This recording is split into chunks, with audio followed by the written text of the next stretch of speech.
तो sharp objects जैसे कि कांच के टुकड़े, मोस्ट कॉमन होम्योपैथिक मेडिसिन जो कि किसी ब्लंट इंजरी पर काम करे, जहाँ पर स्किन इंटैक्ट हो और उसके नीचे ब्लड फिल हो जाए, नील पड़ जाए, तो वो मेडिसिन है arnica Montana. Common homeopathic medicine है किसी भी पेनिट्रेटिंग या पंचर्ड वुंड के लिए।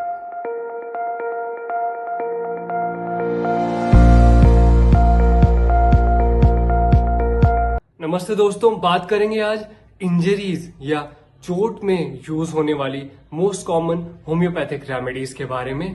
तो मैं डॉक्टर शरद उनियाल स्वागत करता हूं आपका होम्यो मित्र चैनल पर। मेडिसिन बताने से पहले मैं कहना चाहूंगा दोस्तों, कोई भी दवा लेने से पहले किसी अच्छे होम्योपैथ से सलाह जरूर लें। तो सबसे पहले बात करते हैं बहुत ही कॉमन इंजरी, ब्रूज, कंट्यूजन या नील पड़ जाने के बारे में।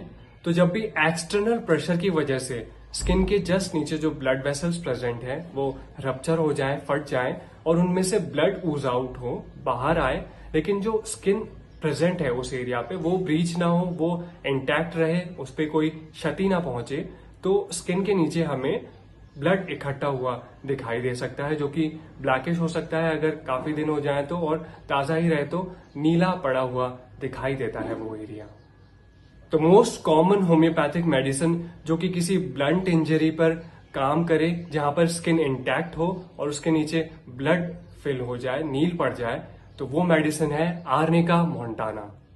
वैसे तो ऑल अराउंड आर्निका मोंटाना किसी भी टाइप की इंजरी के लिए बहुत बढ़िया मेडिसिन है, लेकिन अगर स्किन पर प्रेशर की वजह से नील पड़ जाए और स्किन इंटैक्ट रहे तो उस कंडीशन में बहुत ही बढ़िया वर्क करती है आर्निका। इसके अलावा उस पर्टिकुलर अफेक्टेड रीजन में पेशेंट को इतना पेन होता है कि वो आपको बिल्कुल भी टच ही नहीं करने देगा। वो कहेगा कि आप इस पार्ट को दूर से ऑब्जर्व कर लीजिए, लेकिन टच बिल्कुल नहीं करने देगा।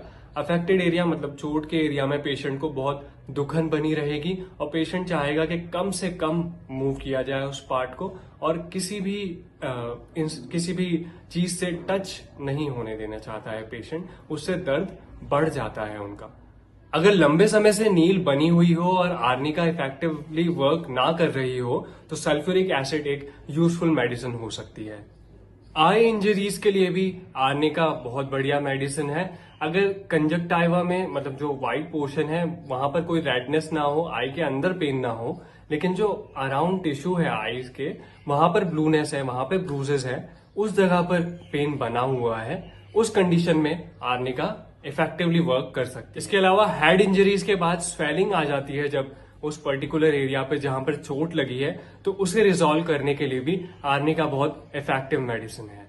नेक्स्ट मेडिसिन है दोस्तों लीडम पैलेस्टर या लीडम पाल।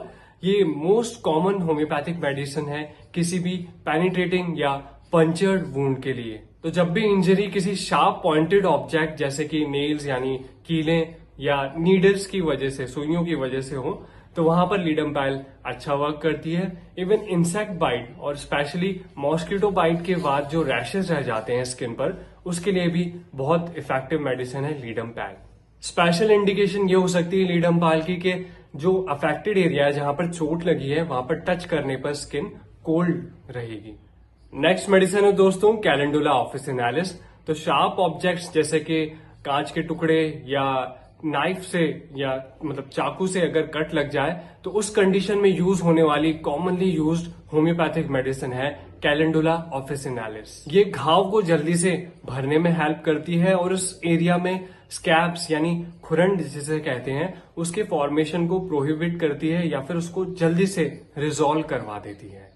इसके अलावा टूथ एक्सट्रैक्शन यानी दांत निकालने के बाद होने वाली ब्लीडिंग या पस्टुलर डिस्चार्ज अगर उस एरिया से हो रहा हो जहां से दांत निकाला गया है, तो उस कंडीशन में भी कैलेंडुला इफेक्टिवली हेल्प कर सकती है पेशेंट को। नेक्स्ट मेडिसिन है दोस्तों हाइपेरिकम परफोरेटम।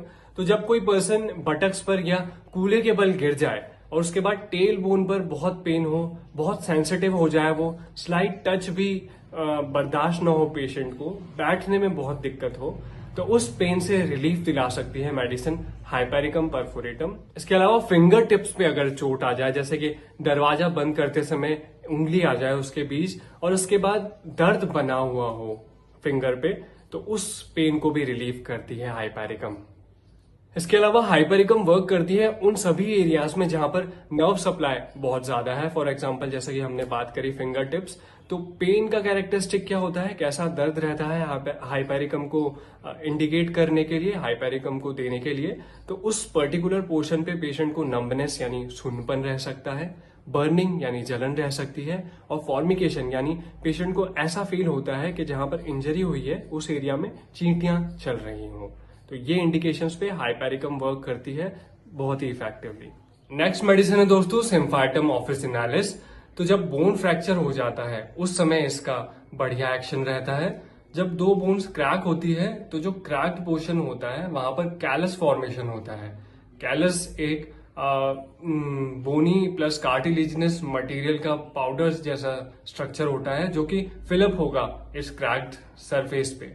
तो सिम्फाइटम इस प्रोसेस को फास्ट करता है, कैलस के प्रोसेस को फास्ट करता है, जिस वजह से बोन का यूनियन मतलब उन दोनों का जुड़ जाना जल्दी हो जाता है। अगर बोन फ्रैक्चर के बाद उस एरिया में पेन बना रहता है, बोन्स पर या बोन की अपर सरफेस पर दर्द सा बना रहता है, स्पेशली प्रिकिंग चुभता हुआ सा दर्द रहता है, तो उसे भी रिलीव करता है सिम्फाइटम।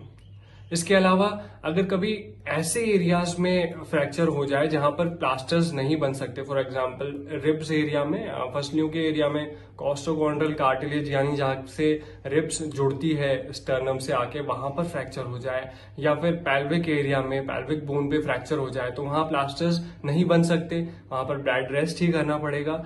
ऐसी कंडीशन में सिम्फाइटम यहाँ पर जल्दी कैलस फॉर्म करके इन बोन्स को यूनाइट कर सकता है, फ्रैक्चर को जल्दी से हील अप कर सकता है। दो और मेडिसिन के बारे में बात करते हैं फ्रैक्चर्स के लिए। तो अगर फ्रैक्चर के हील अप होने के बाद, ठीक होने के बाद उस एरिया में स्वेलिंग यानी सूजन बनी रहती है तो बोविस्टा हेल्प कर सकती है स्वेलिंग रिलीव करने में उस पोर्शन में। और अगर फ्रैक्चर के बाद पेशेंट को उस पर्टिकुलर एरिया को यूज करने में वीकनेस फील होती हो, नहीं इफेक्टिवली यूज कर पाते हो, तो कैलकेरिया काब रिलीव कर सकती है इस प्रॉब्लम को। अगर ये वीडियो आपको पसंद आ रहा हो तो इसे लाइक कीजिए। अगर ऐसे ही और नॉलेजेबल कंटेंट कंज्यूम करना चाहते हैं तो चैनल सब्सक्राइब कीजिए, और अगर आपको लगता है ये वीडियो किसी और पर्सन के भी काम आ सकता है तो इसे शेयर कीजिए। चलते हैं वीडियो की तरफ। अगली मेडिसिन है दोस्तों बैलिस पेरिनियस, जिसे कॉमनली कहते हैं बैलिस पर या बैलिस पी। तो पीठ के बल गिरने के बाद यानी अलोंग द बैक अगर गिर जाए कोई, उसके बाद से, या फिर स्पीड चेंज की वजह से जो जर्क या पीठ में खिंचाव आ जाता है उसके बाद से, या फिर किसी चीज को अपनी तरफ पुल कर रहे हो, खींच रहे हो, और उसकी वजह से स्प्रेन आ जाए लोअर बैक में, इन सारे कंडीशंस में होने वाले दर्द को आराम दे सकती है बैलिस पर।